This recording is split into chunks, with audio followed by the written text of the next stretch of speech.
Well, these are the 9.25-inch small dinner plates made by Aynsley China in the Cottage Garden design. You can see the rotated rib moulding, which is characteristic of Cottage Garden, on the rims of these small dinner plates. Please note they did make these in a larger 9.5, 9.75 and 10.5 size over the years, a long period of Aynsley production, so do check the diameters, because there is a range of sizes on the dinner plate. So if you want some to match what you've already got, these are the 9.25-inch versions. Very fine condition, almost mint actually. I don't think there's a mark on them.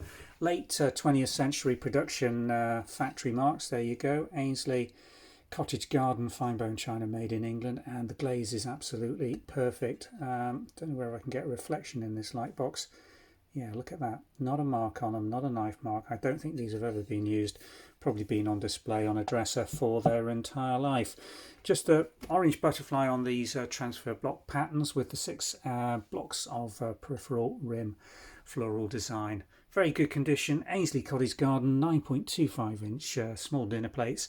Follow the link description below in YouTube and it will take you through to our Aynsley listing for these dinner plates. Do have a browse through the website. We've got lots of pieces on catalogue currently. Thanks for watching.